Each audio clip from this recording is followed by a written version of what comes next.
Dios los bendiga. Por favor, pasen conmigo a Proverbios capítulo 4. Vamos a ver un poquitito más del fruto del Espíritu. Hoy en particular vamos a ver el fruto de la nueva naturaleza, porque eso es justamente el fruto del Espíritu. En la enseñanza anterior vamos a hacer una pequeñísima recopilación. Habíamos hecho un pequeño estudio acerca del corazón del creyente. Habíamos mencionado la importancia que tiene cuidarlo para que no se deteriore. Es tan importante guardar nuestro corazón sobre toda cosa guardada, que si bien es cierto que es una tarea personal, también la hacemos ayudado por nuestro Padre.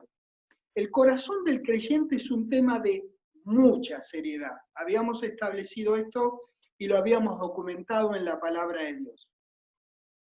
Nosotros que amamos a Dios y deseamos tener una vida que le dé gloria y que nos bendiga a nosotros y a las personas, necesitamos tomar muy seriamente las palabras que hemos estudiado en Proverbios 4:23. Una cosa muy interesante acerca de una Biblia muy importante que nosotros cada tanto consultamos, que es la Companion Bible. Ahí dice que los proverbios son palabras que están para regular y gobernar la vida. Dice también que no es una colección de sabiduría humana, sino de reglamentos del cielo para la tierra. Por tanto, este proverbio que nosotros estamos estudiando es parte de la palabra de Dios que es útil para enseñarnos, redarguirnos y corregirnos. Por eso nos estamos tomando este tiempo. Bueno, ahora sí vamos a ver el contexto del capítulo 4, porque ahí comienza presentándonos a un padre que le pide atención a su hijo para que conozca cordura, dice el versículo 1. Añade que él también fue hijo y fue enseñado por su padre, quien le recomendaba que su corazón retuviera las razones, que guardara sus mandamientos y que así viviría. Le recomienda además que adquiera sabiduría ante todo. Además le dice también que adquiere inteligencia sobre todas sus posesiones para ser engrandecido y honrado por esa inteligencia que adquiera y para que ella le dé, termina el versículo 9, corona de hermosura.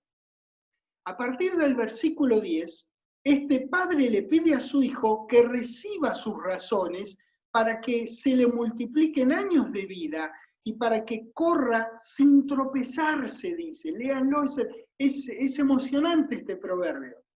Le dice también al hijo que no entre en la vereda de los impíos, que es como oscuridad. Y dice también que ni siquiera saben con qué tropiezan de tan oscura que es esa vereda. En contraste, la vereda de la senda o la vereda de los rectos es como la luz de la aurora que va en aumento hasta que el día es perfecto. Ahí nosotros empezamos en el versículo 20. Todas estas son acciones que ciertamente favorecerán grandemente a un corazón que necesita ser guardado por sobre todas las cosas. Y ahora sí, como dije, en el 20, este Proverbio 4 dice: Hijo mío, está atento a mis palabras, inclina tu oído a mis razones, no se aparten de tus ojos, guárdalas en medio de tu corazón. Que en lugar de yo debiera hacer así, pero hice así, señalando este corazón, pero ustedes saben que se refiere a este otro. ¿Por qué hay que hacer todo esto? Por lo que dice el 22, porque son vida a los que las hallan y medicina a todo su cuerpo. Sobre toda cosa guardada, guarda tu corazón, porque de él mana la vida. Dejen una marca acá porque vamos a regresar en alguna otra ocasión en la enseñanza. Y de paso, pasen a Nehemías 4. El vocablo hebreo de donde proviene nuestra palabra guardada es la palabra hebrea mishmar, que significa básicamente cuidar o custodiar, y entre otros usos se aplica a la vigilancia militar sobre la ciudad, entre otros usos. Bueno, vamos a ver ahí en Nehemías, en el 4, en el versículo 9, que dice: Entonces oramos a nuestro Dios y por causa de ellos pusimos mishmar contra ellos de día y de noche. Bueno, estaban reedificando el muro. Lo primero que hicieron fue orar y luego colocar guarda. Oración viene primero, luego la guardia militar para custodiar a los que trabajaban en la reedificación de los muros de Jerusalén. No significa que los que la custodiaban o la guardaban eran militares, sino que una guardia tipo militar. Tenían que estar armados, inclusive tenían que llevar espada y todo eso. Es un registro muy, muy hermoso de ver cómo trabajó en conjunto Israel en ese entonces con Esdras y con Nehemías para reedificar los muros de la ciudad que había sido destruida. Muy bien. Así que la guardia esa no era temor, era revelación. Eso es lo que era. Pero primero vino la oración. Ahora, en el mismo libro, en el capítulo 7, en Nehemías capítulo 7, hay otro ejemplo de poner guardas para custodiar la apertura de las puertas de la ciudad. Para esta tarea, Nehemías hizo una selección muy estricta y cuidadosa. Nehemías 7, en el versículo 1 dice: luego que el muro fue edificado y colocadas las puertas y fueron señalados porteros y cantores y levitas, mandé a mi hermano Anani y Ananías, jefe de la fortaleza de Jerusalén, porque este era varón de verdad. Fíjense la selección que había hecho, y temeroso de Dios, no había puesto a cualquiera, hizo una buena selección.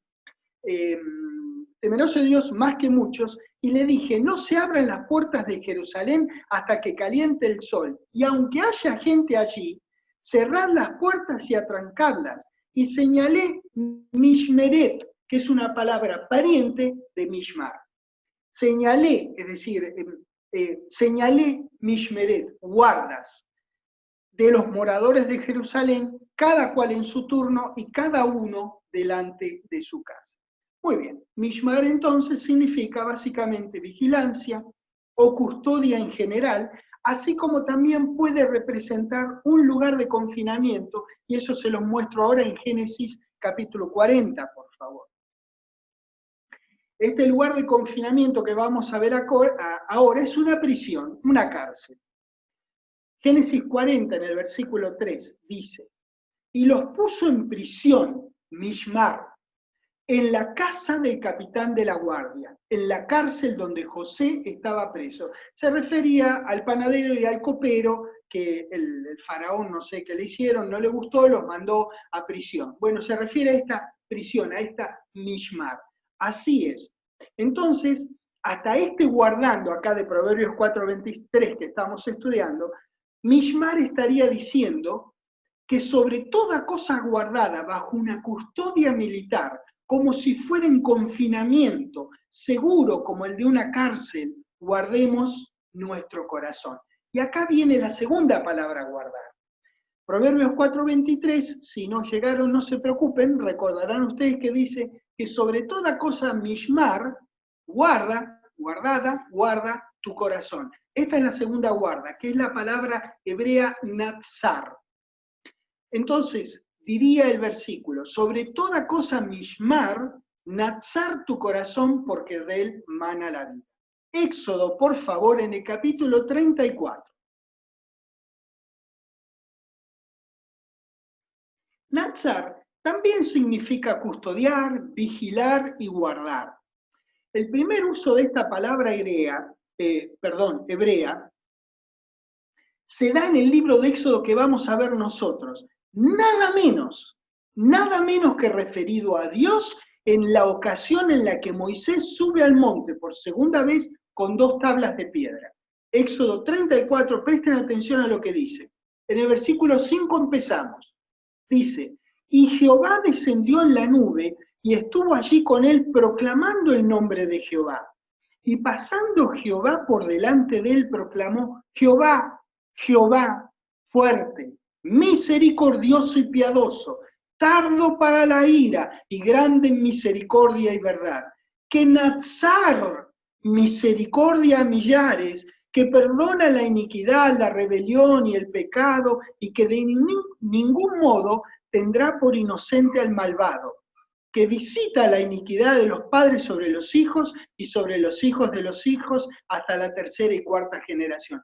Fíjese en qué momento se usa por primera vez esta palabra natsar. Dios natsar su misericordia.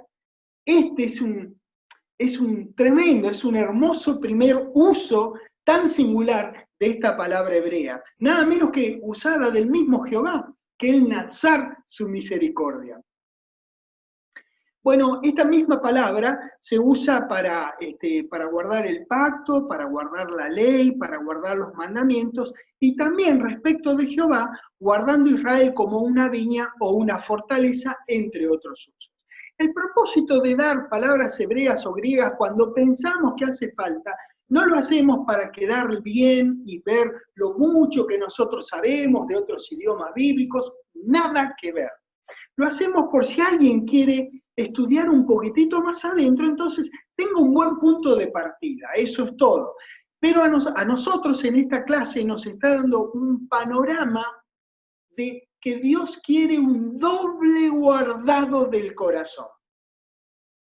Eso es lo que nosotros estamos viendo. Dios quiere que Mishmar y Natsar, eso es.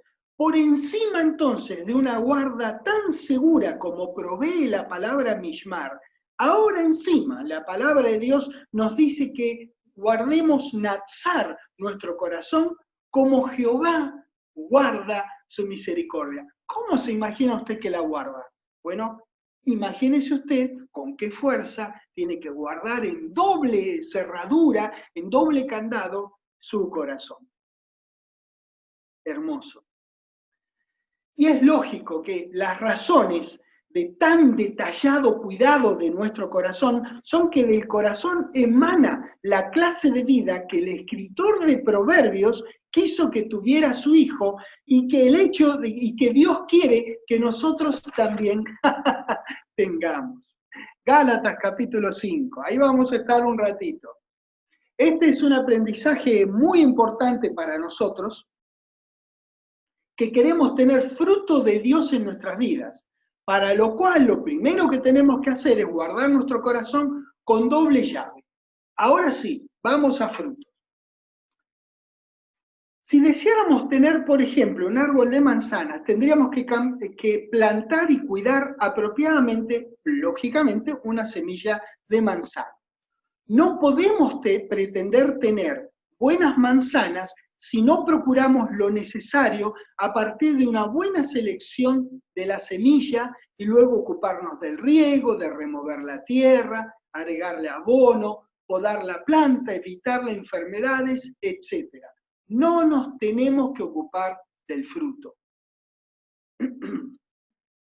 solamente del cuidado de la planta. Cuando el fruto está a la mano, cuando ya está listo, lo que hacemos es lo arrancamos de la planta y lo comemos. Esto es importante para lo que nosotros estamos por ver en este momento, porque por más que uno quiera maquillar o disfrazar a una manzana, nunca la hará parecer como una naranja. Naranja es naranja, manzana es manzana. Aunque usted, ni al revés tampoco, por más que usted maquille a una naranja, no la puede hacer parecer como una manzana. Así que lo mismo ocurre con el fruto de Gálatas capítulo 5 en el versículo 22 que dice: mas el fruto del Espíritu es amor, gozo, paz, paciencia, benignidad, bondad, fe, mansedumbre, templanza. Contra tales cosas, termina el 23 diciendo, no hay ley. Entonces, lo que quiero decir con que no se lo puede, sí se lo puede maquillar, pero por más que los maquilles, vas a gastar maquillaje y no vas a lograr que una naranja se parezca a una manzana. Porque no hay una máscara de espiritual que uno pueda ponerse ante los demás sin ser descubierto en algún momento. El fruto va a decir quién sos. El fruto va a decir en quién crees. El fruto va a decir qué crees. El fruto va a decir qué es lo que hay en tu corazón. Por eso digo que no se lo puede maquillarse. De nuevo, sí se lo puede maquillar. Lo que pasa es que en algún momento se va a notar. Muy bien. El fruto no genuino no da gloria a Dios y no trae beneficios por siempre. La persona no controla el fruto, controla el corazón, el que a su vez se encargará de dar fruto de acuerdo al cuidado que la persona le haya dado en la palabra de Dios. Muy bien. Para evidenciar buen fruto en nuestra vida, necesitamos plantar la buena semilla de la palabra de Dios. Ni falta hacía que yo lo dijera. Pero además de guardarla sobre toda cosa guardada en nuestro corazón. Bueno, una de las cosas que más podría llamar la atención del estudiante bíblico, que acá en Gálatas 5:22 menciona 9 cosas, pero comienza hablando de el fruto en singular.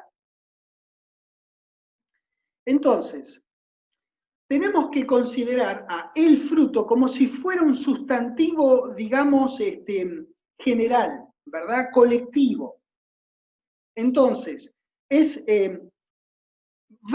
dice acerca de fruto lo siguiente: se usa respecto del fruto de los árboles, de los campos, de la tierra, etc. Y en su descripción, cuando explica qué significa la palabra, su definición, él dice literalmente lo que yo les voy a leer ahora.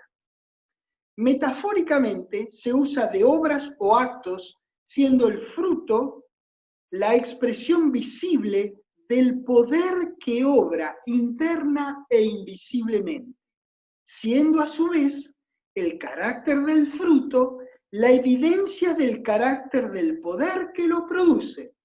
Me pareció muy interesante, muy al punto de lo que estamos estudiando.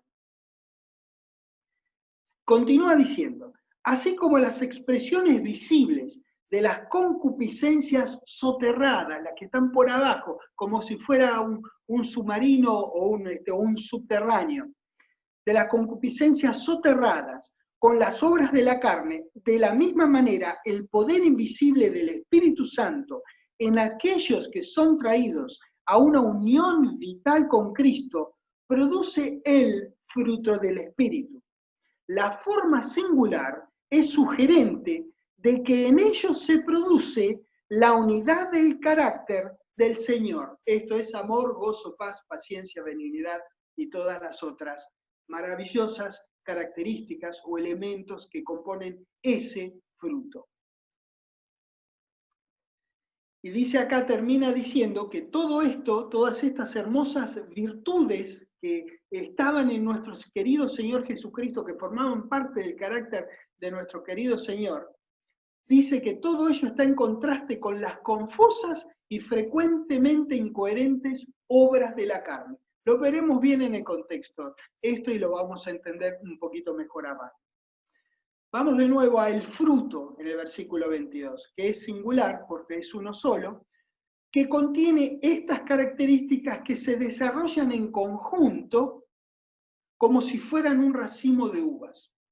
El fruto de la vid es la uva, pero la uva no aparece sola, sino aparece en una estructura que se llama racimo. Entonces, en nuestro caso, el fruto del Espíritu representa estas 9 características virtuosas, diferenciadas y consolidadas en un solo paquete. Bueno, como había mencionado anteriormente, la palabra fruto, que está en singular, hace de alguna manera las veces de sustantivo colectivo, abarcando un conjunto de particularidades o elementos. Acá hay un ejemplo muy bueno que me proveyó Roberto, que algunos casos parecidos estarían dados por el uso de, por ejemplo, galaxia, ejército y orquesta, ¿no es cierto? Uno habla de la orquesta que está llena de instrumentos, pero no habla de los instrumentos, es la orquesta. Por eso hablamos que es una especie de sustantivo colectivo. Si nosotros hacemos estos versículos 22 y 23 con el ejemplo de la orquesta, podría quedar, si estamos fantaseando mucho, y si me lo permiten a mí en este momento, si fuera orquesta el sustantivo colectivo, el 22 y el 23 podrían quedar así. Mas la orquesta de esta noche es o está compuesta de piano, violín, violonchelo, contrabajo, flauta, guitarra, oboe, arpa, timbal. Contra tales instrumentos no hay posibilidad de que el concierto suene mal, decía él. Me pareció muy bueno, porque es una forma de explicar lo que sería un sustantivo colectivo, que hablando del fruto, luego enseguida habla de 9 cosas. Eso es, mas el fruto del Espíritu es o está compuesto de amor, gozo, paz, paciencia, benignidad, bondad, fe, mansedumbre, templanza. Contra tales cosas no hay ley. En estos versículos 22 y 23, Gálatas 5, también tenemos una figura literaria. Las figuras literarias son utilizadas por Dios en su preciosa palabra. Son como una especie de, diría, en algunas ocasiones, la figura de esto tendría que hablarlo mejor Daniel Sirpolo y no yo, pero en algunos, lo que hacen es llamarnos la atención de alguna manera para que nos detengamos y leamos lo que y prestemos atención a lo que estamos leyendo. Bien, el doctor Bullinger dice que acá hay una figura literaria que se llama asíndeton, que significa sin unión, quiere decir sin la letra Y, sin la conjunción Y, que tal cosa y tal otra y tal otra. Muy bien. Esa figura, así, a otra figura literaria que se llama polisíndeton, donde tiene muchas I, donde vincula una con otra. Ahora les voy a dar un ejemplo para que entiendan bien, y la necesidad de entender esto es por qué está usada esta figura en estos dos versículos. Si hubiese sido utilizada la polisíndeton, la figura literaria polisíndeton, los versículos 22 y 23 quedarían una cosa así, para que tengan una idea. El fruto del Espíritu es amor, y es gozo, y es paz, y es paciencia, y benignidad, y fe, y mansedumbre, y templanza. Es decir, que el énfasis estaría en cada uno de los elementos del fruto.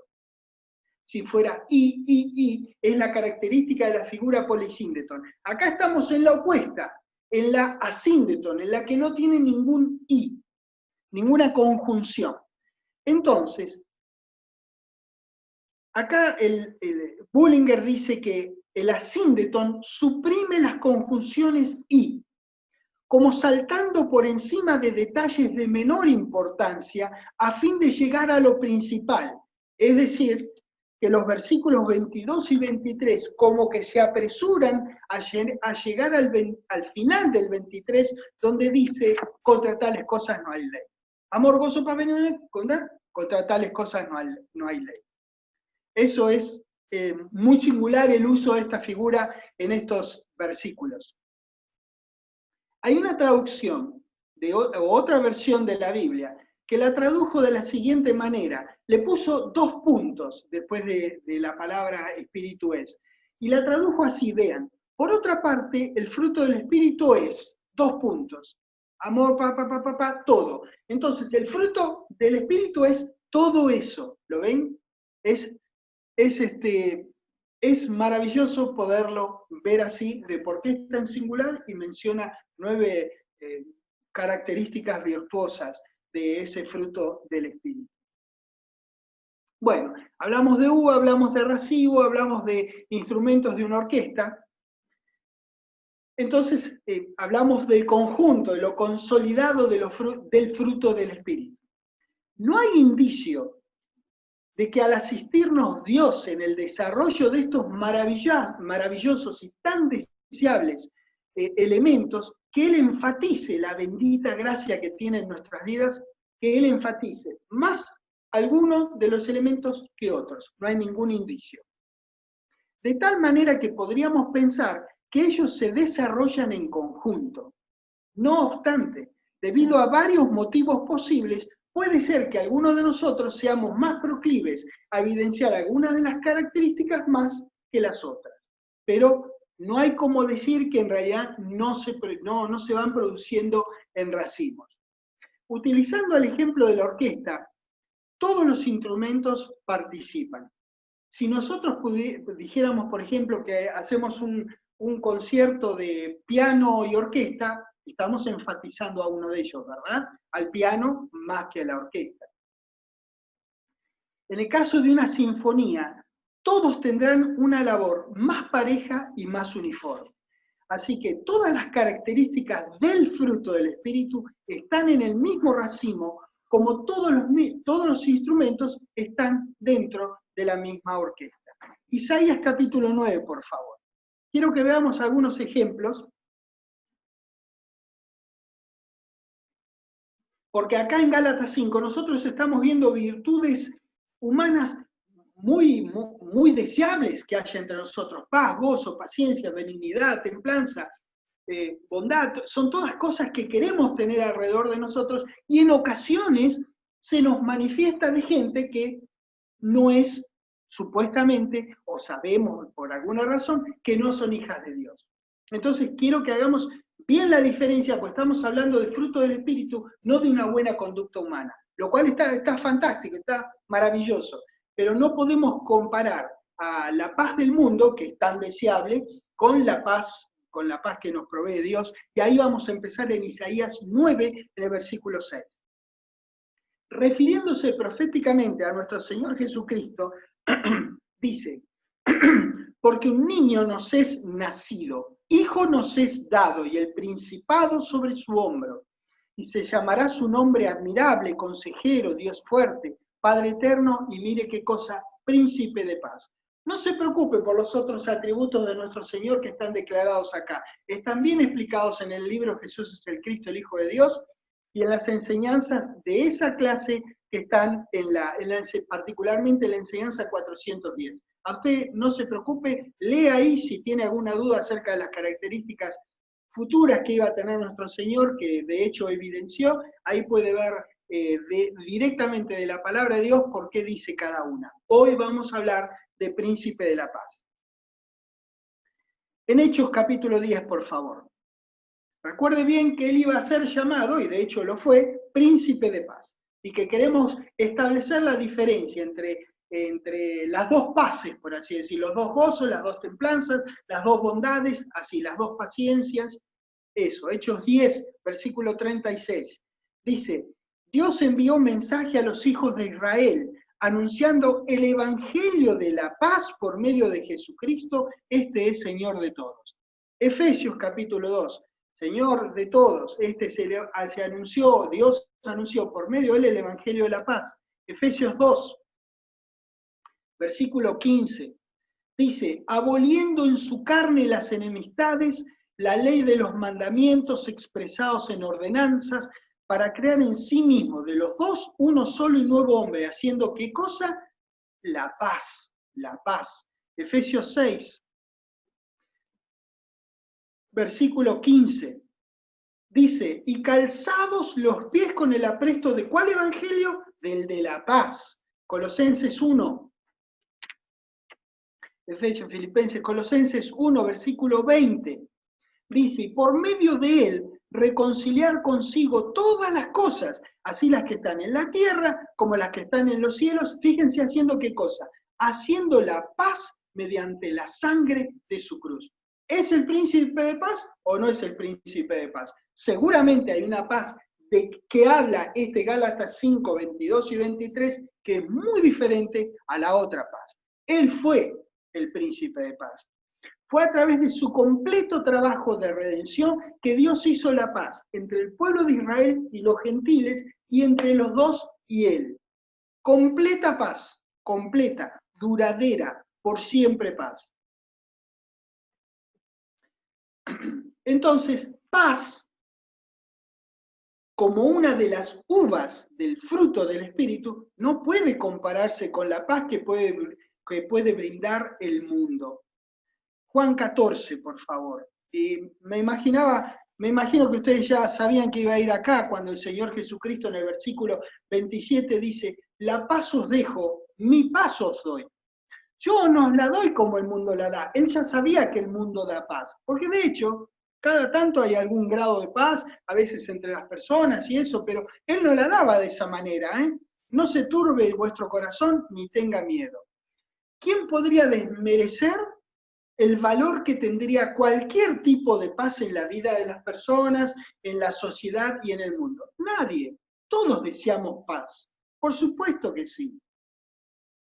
pero tan maravillosa como es la paz que podría estar disponible en el mundo, en las personas del mundo, no es duradera. Difícilmente esa paz reconcilie completamente a todas las partes en conflicto y no puede ser comparada con la paz que trae Dios en Cristo en las personas. Para tener ese tipo de paz, el de la que habla el Señor Jesucristo, disponible en nuestra vida, primero tenemos que tener en nuestras vidas al príncipe de paz. Por eso no pueden compararse las dos paces, las dos bondades, las dos paciencias, las dos templanzas, etcétera, etcétera. Primera Corintios 13, otro ejemplo más. No los vamos a ver todos, cada cual puede hacerlo por su lado. Ahora vamos a ver el amor como ejemplo y tampoco vamos a abundar mucho porque la verdad, ¿qué podemos hablar del amor del mundo? De nuevo, es deseable, es virtuoso, y yo creo que el amor humano, el amor entre los humanos, también fue invento de Dios. Pero fíjense lo que dice 1 Corintios 13 en el versículo 8, porque estamos hablando de una virtud muy hermosa entre las personas, que es el amor, que como dije, es mi opinión, que Dios también lo inventó a ese amor, pero acá hablamos del amor de Dios cuando hablamos como ese elemento, esa uva del racimo de uvas de fruto del Espíritu. 1 Corintios 13:8 dice, el amor nunca deja de ser. No se refiere al amor humano. Mire, continúa diciendo, las profecías se van a acabar y cesarán las lenguas y la ciencia acabará, cosas que no harán falta en el reino venidero. Pero el amor no va a dejar de ser. ¿No le parece singular que tiene que haber alguna diferencia entre el amor del mundo y el amor del cual estamos hablando nosotros como elemento de la orquesta del fruto del Espíritu? Ese amor así humano y que manifiestan las personas es motor, no solo es virtuoso, sino que es motor de acciones virtuosas entre las personas. Pero estamos hablando de un grado superlativo, de una clase superlativa de amor. Bueno, regresamos a Gálatas 5, por favor. Estas 9 virtudes que están acá en el 22 y en el 23 aparecen en racimo, y todas provienen de haber plantado y cuidado la palabra de Dios en nuestro corazón. Ese plantado y cuidado, de nuevo, tampoco hace falta que diga esto, es un proceso, no es un evento. No es que uno va y en un minuto aprieta un botoncito de su corazón y queda en piloto automático. No es así.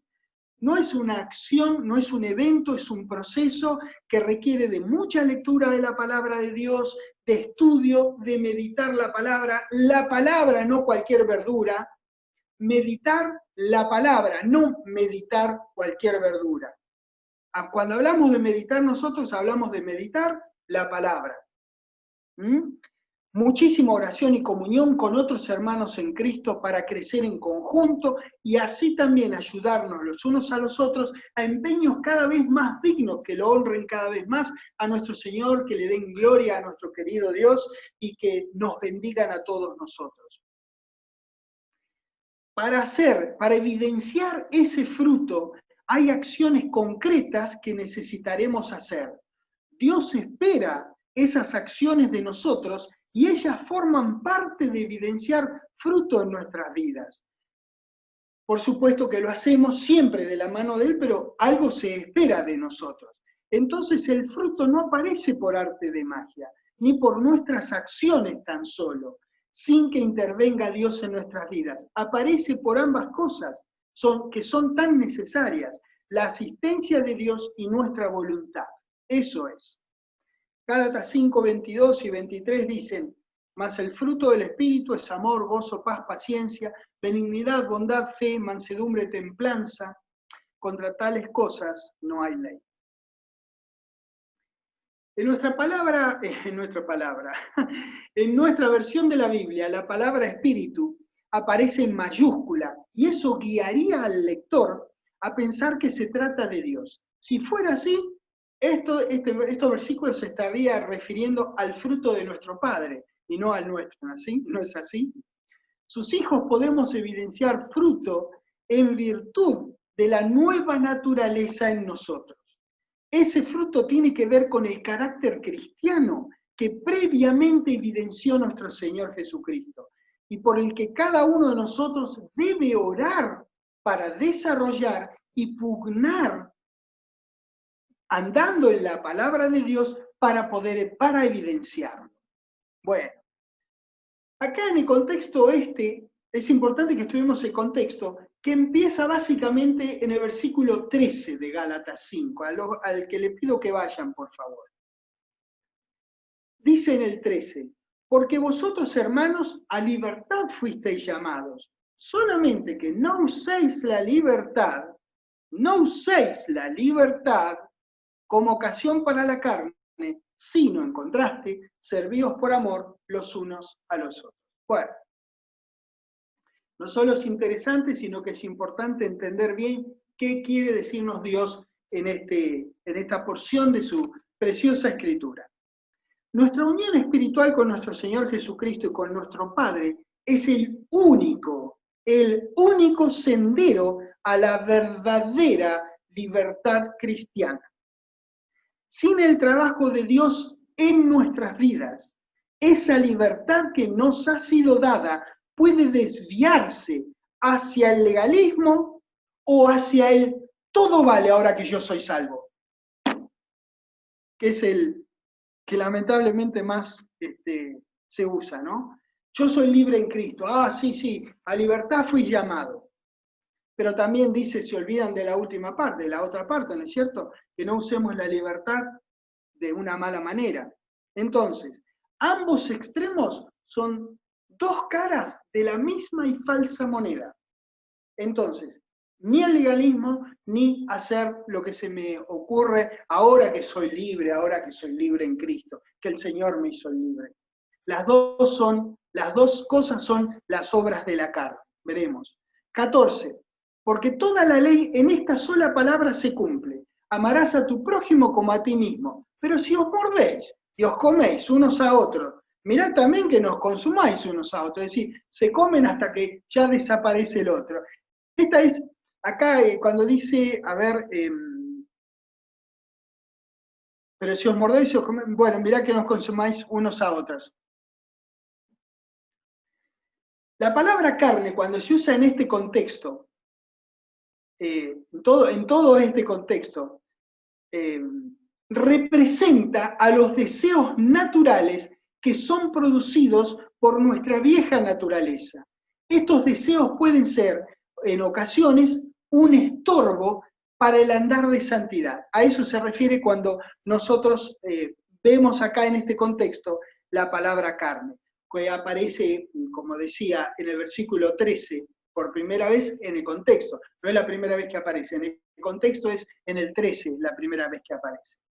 Todos los seres humanos tenemos deseos que no son necesariamente pecaminosos. Miren, el deseo de amar, el deseo de ser amado, el deseo de contacto social, el deseo de comer, el deseo de formar parte de una familia, el de tener independencia, el deseo de ser útil, no obstruyen al espíritu. Al hablar de la carne acá y sus deseos, la Biblia se refiere a aquellos deseos que pueden obstaculizar los deseos que tiene nuestra nueva naturaleza, el nuevo yo, el nuevo nosotros, el que es básicamente el verdadero nosotros. Nosotros ciertamente tenemos libertad en Cristo. ¿Qué duda hay? Lo acabamos de leer, pero aparece en varios registros del Nuevo Testamento. Pero también, lamentablemente, podemos aprovecharnos de ellos para mal. Pero también podemos aprovecharnos de ellos, de esa libertad para bien, para la gloria de Dios y la bendición de las personas, y no para servirnos a nosotros mismos sin que importen los demás. La solución definitiva para no complacer a la carne y sus deseos opuestos a Dios es hacer lo que la palabra nos instruye a hacer en el versículo 16 que estamos por leer, andar en el Espíritu. El 16 dice entonces, digo pues, andad en el Espíritu y no satisfagáis los deseos de la carne. ¿Vieron lo que dice? Andad en el Espíritu.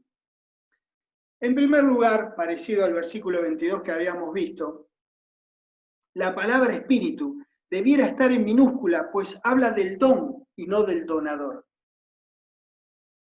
No habla de Dios, sino de lo que Él nos da al momento que nos hace sus hijos.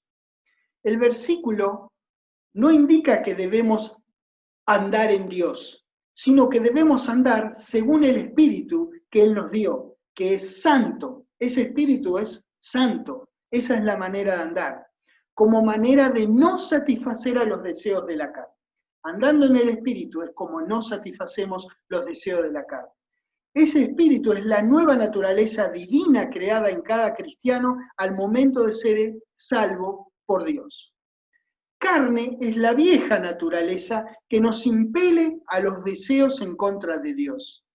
El Padre diseñó a las personas de tal manera que por su propia voluntad puedan controlar su conducta. El creyente obediente necesita aprender a vivir según los deseos del Espíritu Santo que Dios creó en él.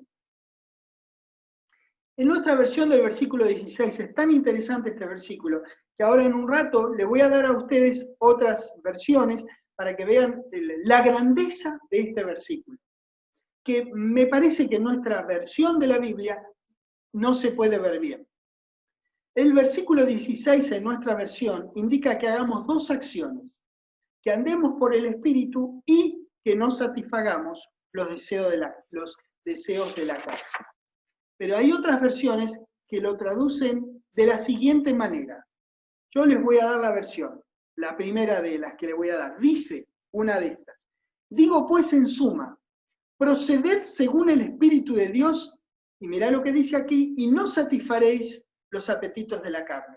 No dice y no satisfagáis, dice no satisfaréis. Quiere decir que al proceder, según esta versión, al proceder según el Espíritu que Dios nos dio, que acá en esta versión Espíritu está con minúscula, está bien traducido, y no satisfaréis los deseos de la carne. Cuando hago esto, simplemente la carne va a quedarse sin comida, va a morir de inanición. En realidad, no es necesario matarla de inanición, ya fue muerta, está colgada en el madero. Yo eso lo sé. Esta otra versión dice: esto es lo que tengo que decir. Deje que sus pasos sean guiados por el Espíritu, y entonces nunca satisfarán las ansias de su naturaleza terrenal. ¿Qué tal? ¿Lo ven? No es hacer una y la otra. No, es hacer una y la otra quedará al costado. Otra versión que dice: quiero decir, vivan la vida del Espíritu, entonces nunca satisfarán las pasiones de la carne. ¿Lo ven? No es una y la otra, sino una, andar en el Espíritu. Y entonces morirá de inanición. De nuevo está muerto, es una forma de decir que, bueno, lo conservaremos sin alimentar. Muy bien.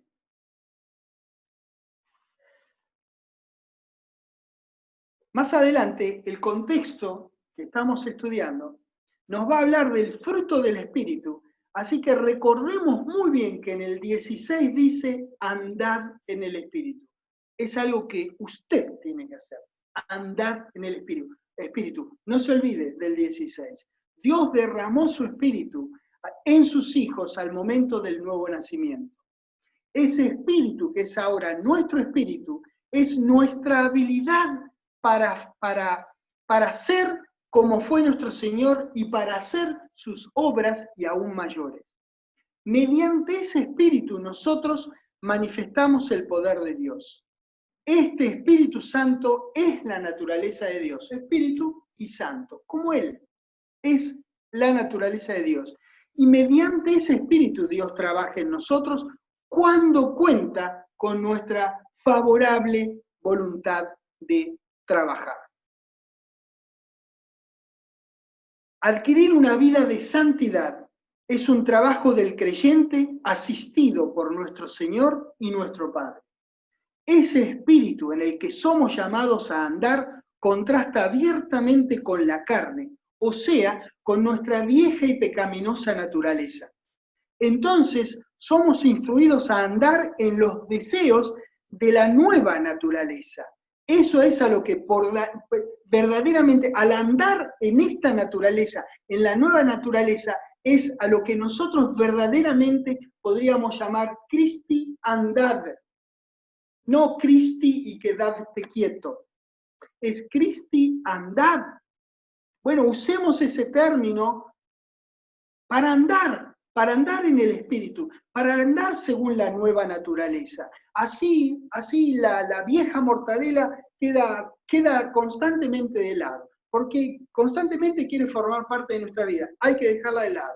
Hay que acordarse que quedó clavada ahí en el Gólgota. El Gólgota está acá, no sé, 12.000 kilómetros de acá. En mi caso está, mi mortadela, mi viejo hombre está allá, a 12.000 kilómetros de distancia. Lo dejo ahí.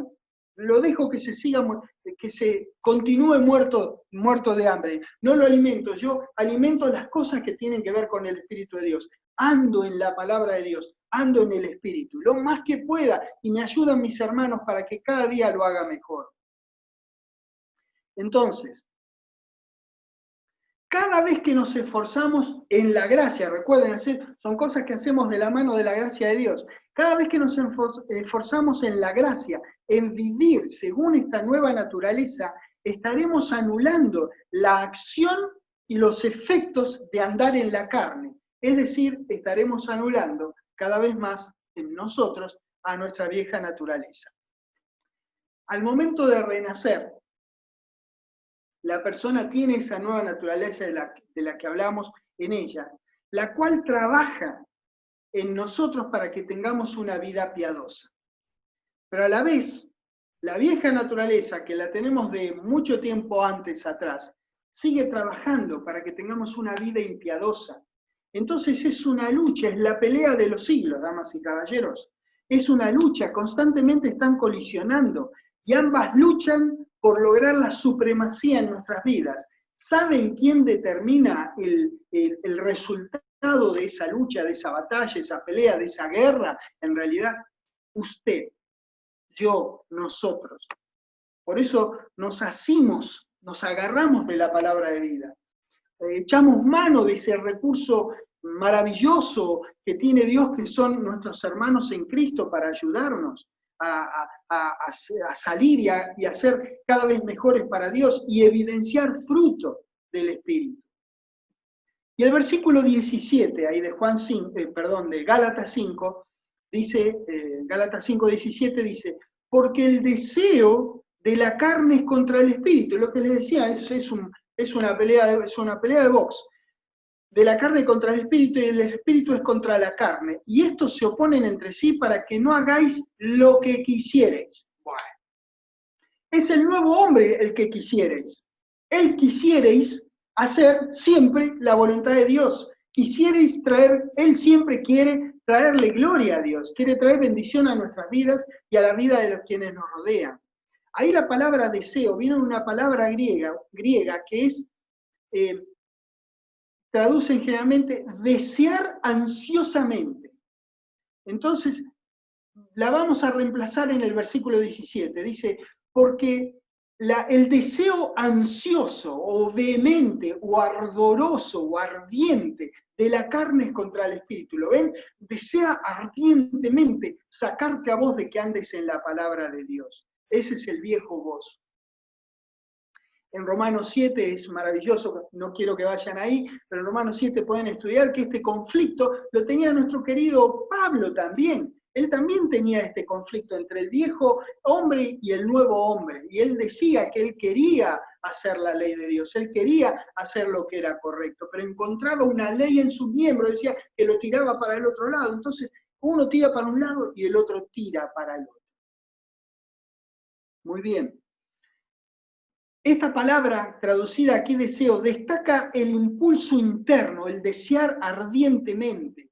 Se usa tanto para cosas buenas como para cosas malas. Nosotros podemos desear ardientemente la palabra de Dios, como estos dos discípulos que el Señor Jesús cuando estaba ya en su cuerpo resucitado no lo reconocieron, anduvieron con él en el camino de Maús y cuando hicieron tac, se dieron cuenta cuando él habló la palabra de Dios, les habló la palabra y el uno se dijo al otro, ¿no ardían nuestros corazones? Claro que arden tus corazones.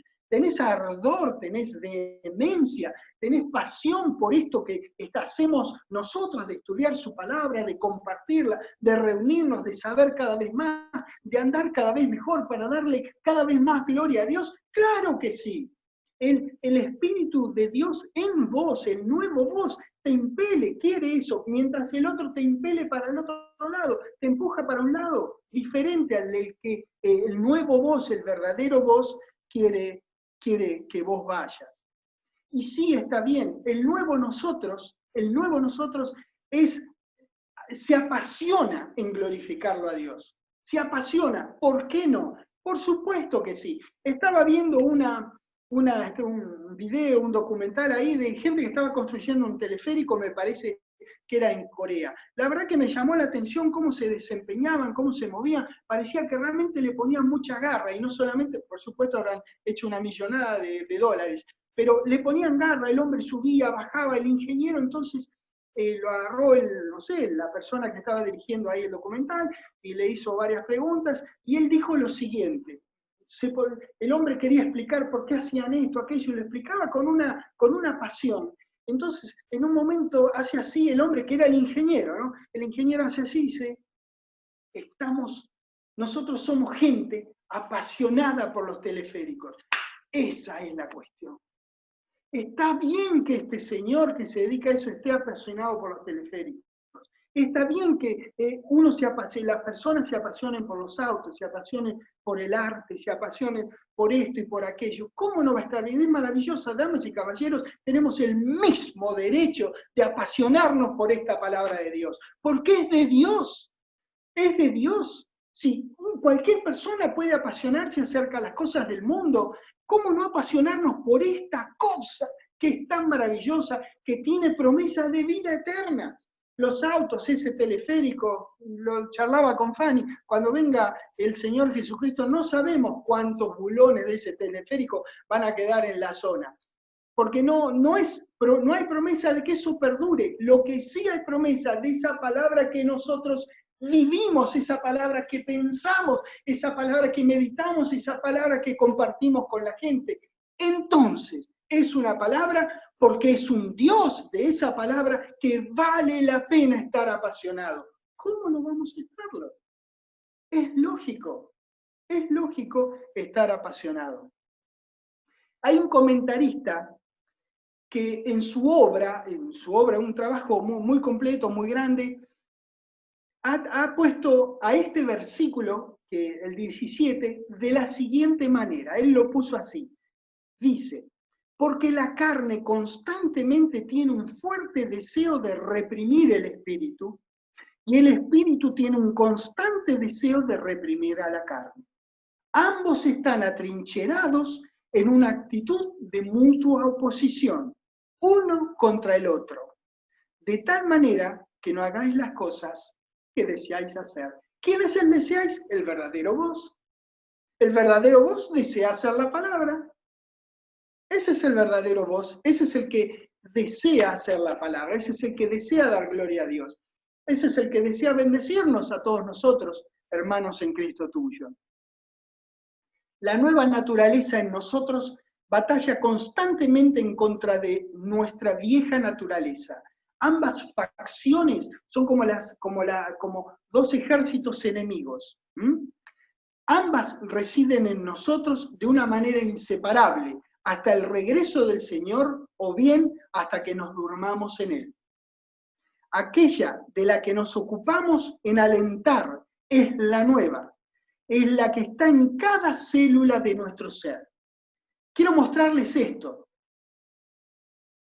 Esta es una tela, como ven, es de color azul, pero fue hecha con un algodón que no era de color azul. Los campos de algodón, cuando se los ven, son campos blanquitos, no son azules.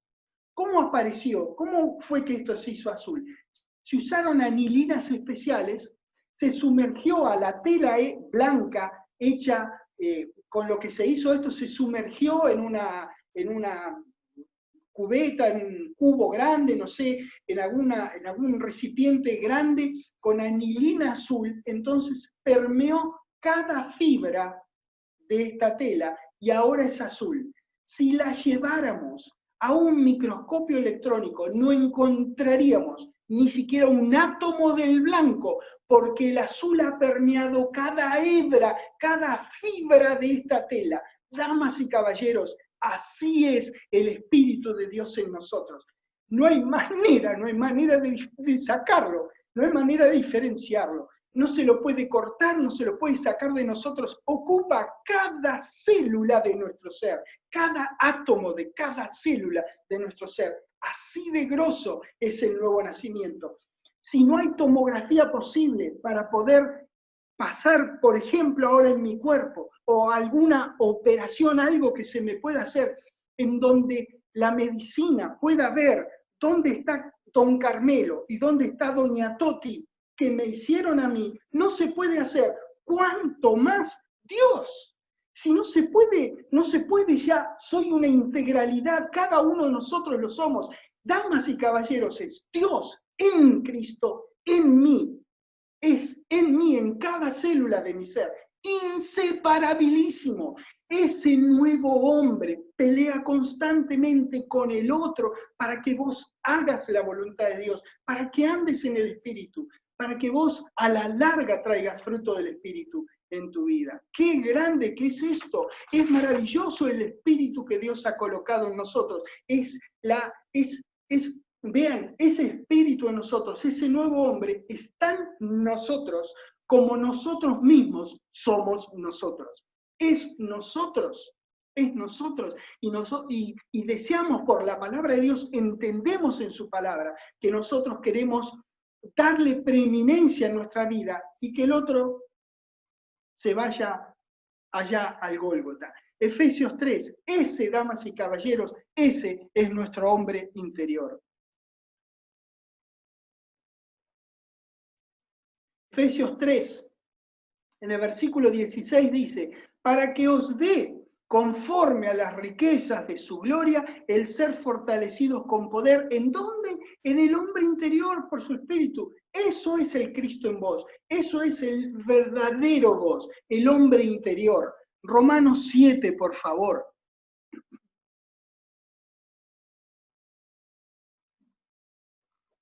En el versículo 22 dice, porque según el hombre interior me deleito en la ley de Dios, lo dice claramente. El hombre interior se deleita en la ley de Dios. Romanos 7, que había mencionado hace un rato, interesante, hermoso registro para leer. Romanos 7 y ver el conflicto que tenía Pablo, que tenemos nosotros cada tanto también. Ese es el hombre interior, el verdadero vos. Ese es el verdadero vos. Esta nueva naturaleza en nosotros es el don que Dios nos dio de su gracia y está embebido de tal manera que no puede ser ni identificado ni separado. Solamente puede identificarse por nuestras conductas en línea con la palabra de Dios. Por eso es tan importante saber el fruto del Espíritu. Por eso, saber cómo producirlo. Que se produce por sí solo cuando nosotros permanecemos en la palabra de Dios. Colosenses capítulo 1. Nosotros colaboramos con Dios en el proyecto que Él tiene para con nosotros de que vivamos una vida de santidad.